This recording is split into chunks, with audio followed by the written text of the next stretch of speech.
we have been running a university-based incubator and investment fund for the last 6 years. It's been evolving and dissolving, and so we've done a lot of research about how that works. So I want to talk a little bit, just a few seconds, about what the landscape looks like in the accelerator and incubator space, and then give you some conversation with people running the new models out here. So I want to talk a little bit about the ecosystem first, and one of the reasons we started the incubator at Penn is we wanted to look at education innovation ecosystems and how to make them work within a university and explore the value that the university brought. Obviously, we bring researchers, which is quite unusual for incubators and accelerators. They generally don't have researchers involved, although I think you'll hear today from our panel members that they are using researchers in new ways to research their success, as well as to research what they're doing in their program. We also include the investors, government, and foundations. These are the people that support these. This is where the money comes from. If you're running a for-profit, and if you're running a nonprofit, you're still using the same foundations and government and corporations to get the support. We also include, obviously, the entrepreneurs. And the last group we include that's often not part of the traditional incubator or accelerator is we include the teachers, students, and other practitioners in the space. So one of the things we offer to our entrepreneurs is that they'll have an opportunity to connect with these groups and to speak with teachers and run inquiry programs with the teachers about their program, run pilots. So this is the innovation ecosystem that we have developed. It's not traditionally one. We've written about it, we've talked about it, done blogs about it, and we think it's a way to work. We, however, are evolving the mold or the model in which this sits. So there are several models out there that incubator systems and accelerators work from. Obviously, the first one at the top is the traditional one where incubators started, not, by the way, coming out of education, but coming out of groups like Y Combinator. And they were residential. You came, you worked there for 12 to 16 weeks. They gave you some money, they took a little bit of your equity, and most people had to support themselves when they were there, so it meant that they ate pizza and slept on somebody's floor for 12 weeks while they grew their company. Lots of advantage, very intense, and some of those models are still there, but even those models are evolving, including the fact that Imagine K-12 has moved into a Y Combinator, and they have moved their entire program online to be virtual. I think they have a few mentoring sessions and opportunities available, but the program is completely virtual. The periodic visit one, that was similar to what we did. You came a few times during the 6 month. You continued to work actively in your company, because if we're starting startups and you're spending 12 weeks in an incubator, when do you have time to run your company? So there's a toss-up. The other thing is, if you're an educator and you're actually working in the schools or working in an institution or an organization, and you got to give up 12 weeks and come someplace, how do you get it to work? The third is the co-working spaces. That seems to be evolving. The most recent version of that is what GSV Passport is doing in San Francisco. There are also other models, like some of the other groups that have tried this, as we work in other places, that basically provide mentoring and lectures and maybe mini courses for the mentors that come in, and they share co-working space. Well, there's multi-industry ones, and I go back and forth on whether we should put educators in the same incubator that we put life science people or corporations. And I think there's a lot of cross-pollination and a lot of value. Some of the people on this panel, one in particular, will talk about the fact that they have multi-industries in their organization and the pros and cons of that. Obviously, everybody has a unique piece that they need for their particular silo, but there's a lot of value in talking to people that are startups and what the culture is and what that means and what you get. And finally, the group, the Edtech or mentor programs, we're going to talk about those and new ways in an academic environment to look at what we do. We have evolved along the time we were starting ETSI. We created our Masters in Entrepreneurship and Education and run what we call a capstone program as part of that, which in a sense is a type of incubator accelerator. And that's what we call these mentor and program supports. We're also going to talk a little bit with the group about how they use mentors and what mentors do. because every single incubator, no matter which one you go to or accelerator, they have a big page on their website telling you about all the mentors they have. And half the time, if you ask those mentors what they do, they can barely tell you what they do. And then for the incubator. And then the other hand, you have those mentors that are just wonderful. They're there all the time. They're very supportive. They work very hard. So how do we get to a place that we can all work together and create an ecosystem of models for accelerating and incubating innovation in education? So just as a quick look at the Edtech Market Map, this is one by CB Insights, really good resource. This is a crazy map. If you look at it, most of these companies on this particular one still exist, which is kind of nice as a measure of success. Many of them have gone on to do extremely well, sell their company, raise a lot of money, or exit. And this, the nice thing about this is it's broken into categories. Another picture of this is the one that comes from Holon IQ. How many of you know about Holon IQ? Okay, if you don't, you should. It's an amazing database that's looking at the EdTech Start ecosystem, and they have divided it up similar to the map I just showed you before, across the categories, across the top, and it looks like a chemistry, chart, a chemical chart. But notice the numbers in the corner are the number of the amount of money that's been spent, invested in those spaces. So anyway, you can look at this. It goes, obviously the ones to the right now are getting a lot of attention and a lot of money because everybody wants to solve the talent to workforce problem. We're also seeing a lot of money in China in the language area and the tutoring area.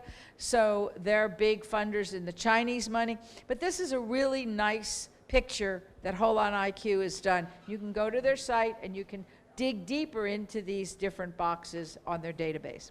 So hopefully you now have some picture of the landscape. And I know I went through that very quickly, and the landscape is changing just as quickly as I introduced it. So we're going to talk about the changing landscape of incubators and accelerators. So let me start by having the panel introduce themselves. You probably saw on the program who they are, but why don't you tell us exactly where you see the incubator is and how your incubator works and your name and company. Sure. You got that one. Okay. Sure. Thanks, Bobby. So I'm Nitin Bhalla. I head Edupreneur Village back there in India. I'd say it's not an incubator and an accelerator. We're primarily a fund which has an accelerator. So we would like to look at it that way. Now, our vision of the accelerator is actually giving, clear, hard benefit to the startups associated with us. And we strongly feel that mentorship is not the way. Mentorship is good entertainment, but it does not help the founders solve the daily problems, the fire which he has in his office, those kind of things require a different kind of approach, and we feel that hard-nosed project management of his business plan is something he needs the most. He needs somebody to go down to the details, go to the last decimal, tell him, this particular action is wrong or right, or you were late in getting this off the hook, or how to crack this deal and probably go with him to crack the deal. That kind of project management is what he needs. And second biggest thing, I think, which we are set out to provide to the entrepreneurs is the market access. He will get capital from somewhere. He will have resources to build the product. He has a vision of his own. He will be inspired by a lot of talks on YouTube and elsewhere, but one thing which nobody gives him is market access. How to create a partnership between the for-profit and non-profit world. And I'm talking about this because this is particularly relevant in education, because a lot of work in education gets done to the non-profit side. And incidentally, we as Edupreneur Village, we're backed by Sri Aurobindo Society in India, and we have a network of more than 1.5 million school teachers. And we also are beginning with a mass scholarship program, as per which the monetary rewards go to the parents of the learners if learners show improvement in learning outcomes every month. So in that sense, we are creating a pool of willful learners and a ready consumer to buy the products of the edtech startups we support. So that we feel is a very clear way to provide market access at zero cost. Let's say we support a new startup and on day one, he or she has an access to 1 million users at zero cost, Can we do that? Maybe yes. So I think that's our vision. Hard-nosed project management and providing market access. And I think these are the two biggest values we as an accelerator can provide to the startups. Great. Next. Thank you. I'm Yonit Serkin. I'm the managing director of MassChallenge Israel. We're part of a global network of accelerators launched originally in Boston, Massachusetts, and today operating in 6 cities around the world, in the US, in Europe, in South America, and here in Israel. We are a non-profit accelerator, essentially a competition. We welcome over 4,500 startups who apply into our program and select between the top 8 to 10% each year to accelerate with us, again, in those centers around the world. We are, as Bobby indicated, a generalist accelerator. So we're really looking for problem solvers, for startups that are tackling major issues and challenges wherever they may be in whatever sector they may be. That having been said, what we've identified over the course of the last several years is that we were attracting a lot of companies that were looking to solve problems or challenges in the K-12, corporate learning, training, human resources, and workforce development spaces. And so this year in Israel, we actually built out a specific track within the generalist program to help connect those entrepreneurs with the resources that they need. Now, all entrepreneurs at MassChallenge get access to a curriculum program that includes opt-in and opt-out selections where they can self-select whether they're a startup that really needs support in building out their budget, understanding the project management tools that they need, getting access to market, so that they can be quite intentional about what it is that they're consuming in terms of the content of the curriculum. But we very much do heavily rely on a treasure trove, a cadre of mentors, volunteers, experts in the ecosystem who volunteer their time to work with entrepreneurs. Here in Israel alone, we have over 300 mentors who are volunteering their time. We have quite a rigorous system and framework that they operate within, including the amount of time that they give to each of the startups that they commit to in order to be part of the program, the access that they have, and the like. We finalized the curriculum program actually by yet another competition. So we had a selection process to get to our top 8 to 10%. And then within the cohort itself, the 4-month cohort, our startups are competing against one another to be one of the top 10 winners. Those top 10 are given a curated roadshow free of charge to the US to get to understand the market in the US and Israel. One of the challenges that all startups, edtech and otherwise, have is understanding and getting into a global market. We're quite a small market here, and so our startups are all looking to access other markets. And so we bring them actually physically to the US to get to know some of the strategic partners who can help them grow, who can help them think through their go-to-market strategy, and also give away some grant prizes just to help them as they get started. MassChallenge has been around globally for about 10 years, and here in Israel, we are in our 4th cohort today. Good morning. I'm Jenny Zapf. I'm a senior fellow in education at the Graduate School of Education at the University of Pennsylvania. I'm also the founding director of the Education Entrepreneurship Program, the first program in the world out of a graduate school of education that provides an entrepreneurial skill set, mindset, and toolkit in order to create what we hope will be global education transformation. We are a 13-month rigorous academic program that combines a curriculum in business education and entrepreneurship with an accelerator, our capstone project. We have students who join us. We're a lean startup program ourselves, and we have 45 to 50 students who come from 25 different countries at this point. We have one of our alumni in the audience from Kazakhstan who's working on creating an edtech ecosystem across the country. We welcome people who are coming in with big education problems, who are scrappy, who are thinking about bootstrapping solutions, and they're thinking on a global scale in many cases. Through this program, we see a lot of nonprofit visionaries, we see teacher leaders, we see business innovators who are all very interested in thinking about the conditions of innovation. What does it take to build a culture, a mindset, and a landscape within companies and outside? And through our program, students do not come out with a piece of paper, a research project, like so many of our high-end universities. Instead, they come out with a new or accelerated business venture. And every piece of our curriculum is directly related to building that passion project that we think will help transform education around the globe. So as you can see, there are many models for incubating and accelerating, and these are just 3. So I'm going to ask them some questions and hopefully leave some time for you all to ask some questions. I will, having helped start the program at Penn that Jenny was describing, we sometimes describe it as the difference between those that read the manual first because they are academically inclined and those that read the manual when all else fails. So we kind of get a combination of that at the table, and we're all trying to figure out the best way to accelerate entrepreneurs.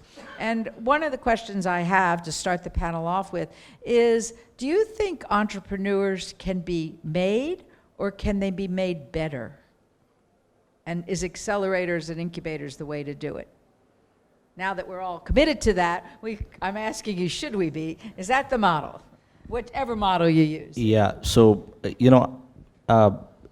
if you'd asked me this question 6 years ago when I founded my own company, I would have believed that yes, entrepreneur can be made. And I was looking around for who can make me and who can support me. Having traversed the journey and then now being on the other side, I tend to feel that you can only make them better. You can inspire them, you can discover them, you can lead them to a path, but if you want to build them from zero, I think that's a very, very big problem to solve. And of course, we can take up that challenge, but my bet would not be on that. Okay, how about you?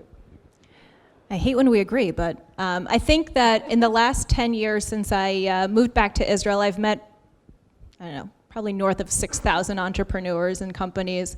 And there's a special kind of crazy that wants to become an entrepreneur. That's somebody who can see all of the challenges, see a brick wall in front of them, and still decide to move, as fast as is humanly possible towards it. That's something that's innate. But there are a lot of people who have that skill or that determination that still don't feel empowered to actually take up the mantle and do it, and may stop short of actually sort of fully going with it if they don't have not just the resources, but really the intentionality, the understanding of how to access those resources. And I think that's where we as an ecosystem can help support it, so that the entrepreneur, once they've identified the problem and built out their solution, or at least figured out how they want to think about that problem, how can we assemble for them the bench, the team, the support mechanism that helps enable that? And I think that's where we as an accelerator have a lot of a role to play. We don't take companies at an idea stage. We don't take a single entrepreneur who's identified a problem. We take the solution or the startup, the company. So there already has to be some coalescence around a meaningful product before they come in. So for us to be able to really enact and empower and leverage our resources and network, it's really about identifying those solvers and that solution. Good. Jenny? Great. So I agree and disagree. We firmly believe we are an academic program that's all about teaching education and entrepreneurship. So I believe that it can be taught. I think it can be accelerated. I think it has to do with some of the synergistic properties of the community, because I would say that many of the people coming into our community do not necessarily have an entrepreneurial mindset, and when they leave, they absolutely do. So I think some of it is the pressure of the ecosystem, of the incubator that you drop people into. I think Bobby and I talk about this very often, is can you create a great teacher? And it's, I think, some of the same question. There's a very interesting tool that many of you may be familiar with. It's called the Entrepreneurial Mindset Profile. It was built by Eckerd College, and they have two different scales, one around personality and one around skills. And they very firmly believe that the personality set, which supports this argument, is innate and can be accelerated, can be built. The conditions can be set up for transformation, for change. The other side, the skill set, is what they believe, after doing thousands of tests with entrepreneurs, is the area that can be influenced, can be built, can be developed over time. So we are a combination, but I think the innate belief is that education has urgency. The problems are enormous. We need all of our people on the ground to have an entrepreneurial mindset and skill set. Otherwise, we're all going to be left behind, including our most important asset, which is our kids. Great, thank you. So based on that, because that's an important question as we see this evolution occurring, most people that come to incubators, at least in the past, have come because you're going to give them some money and you're going to provide a network to them. And that's the reason they come. And everybody I've talked to that picks one, that calls me and says, oh, should I do Imagine K-12 or should I do Learn Launch? They say, well, is that the right network? Is that the right place? And how much money are they going to give? And how much percentage of my equity are they going to take? That's evolved. That is no longer the case where people pick an incubator. They still pick it by the network. That's certainly one of the things that drives people to our program at Penn. It's one of the things that drives people to a particular incubator. So my question to you is, how do we select people, and what are your terms for selection? Because you're all running different kinds of models, and yet we all said in this presentation that we're going to produce the same outcome. We're going to produce an accelerated model of a company that's going to be successful, or an individual that's got a set of skills to be an entrepreneur. So Jenny, why don't we start with you, since we're at that end, and Sure. How do we think, what do we need to make them, how do we select them? So it's been a really interesting journey for us, and Bobby as our visionary behind this program, because we don't have a model of this kind of acceleration within an education environment that combines both the accelerator experience and also the academic degree program, again, out of a graduate school of education, which in so many people's minds, this is the oxymoron, right, of education and entrepreneurship. So our criteria, I would say, is evolving in terms of who we invite into the seats. Part of it has to do with the kind of challenges, the problems that people are solving. We are not looking for solutions in search of problems. We are looking for people who have big ideas and goals and aspirations around education transformation. Now, what happens when they get into the seats? They do what all good entrepreneurs do. They move, right? They pivot, and we walk the walk. As they move, as they pivot, we follow, we support, we guide, and we try to be part of that journey along with them. How do we select the people into the program? We're looking for passion.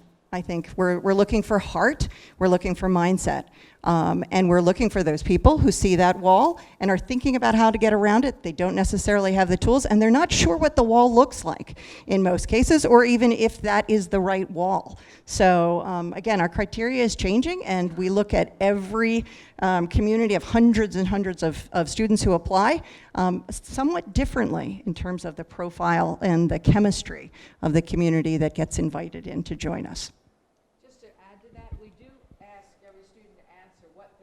Is. So in a sense, our program, our master's program, is for ideas, whereas we're going to go next and hear one that's looking at solutions.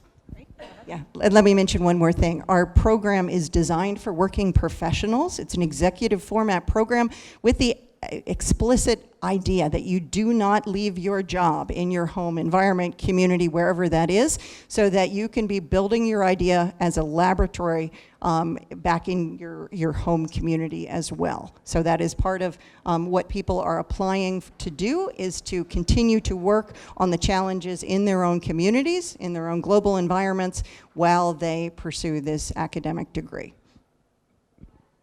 So let me start off by saying I think we've reduced all the barriers to entry for startups selecting entrepreneurship programs, at least we've tried to. So we're a nonprofit.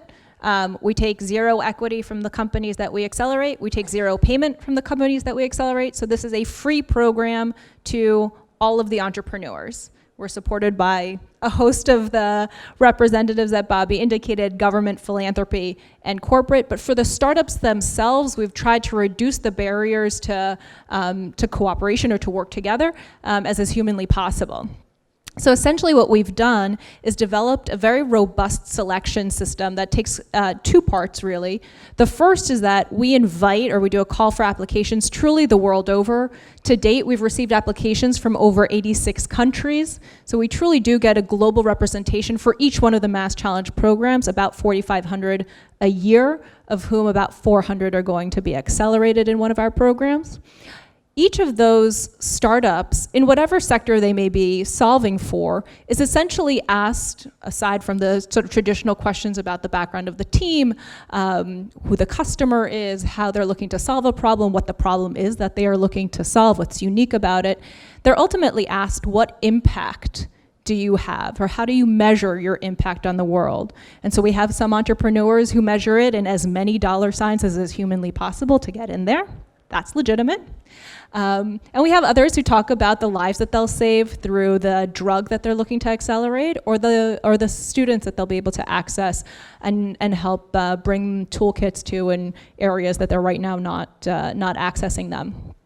Those applications are each read by at least 4 different members of a volunteer community of investors, CEOs, executives from multinationals, service providers, and the like. Those responses are all aggregated. We then are able to invite the top quartile, so the top 25 or so percent are invited for in-person meetings.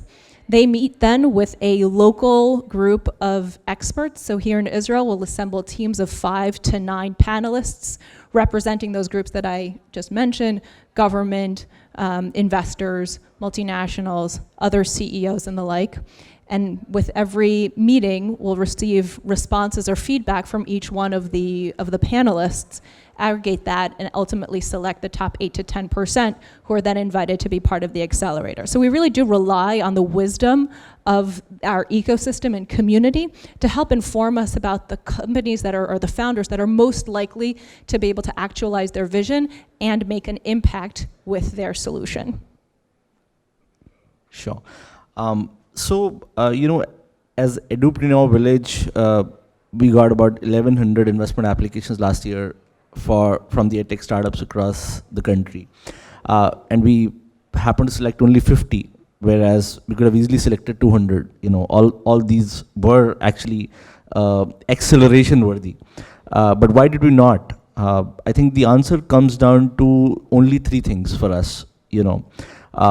One and most important thing I would say is, being an education investor, we tend to confuse the problem of the paying consumer with the problem of society. And we feel that, hey, this startup has a brilliant idea, the society at large will benefit over the long run, impact, quote unquote, will come. But hey, we are here to create return on investment, and then only the startup will scale and be successful. So we're not actually looking at problem of society here. We're looking at the problem of paying consumer, right? If a startup does not have a lever over the problem of paying consumer, and that problem is not big enough, then it's a red herring for us. That's one. Second is the right to win. Before that, it's right to exist. Whether the founding team can last for 10 years and stay put and stay focused on the goal, it's a long journey. It's not going to be over in a couple of years, or whatever stories we get about spectacular exits happening in 3 years, 4 years. These are outliers. These are not the norms. So whether the founding team is good enough and it can last for 10 years, that's right to exist.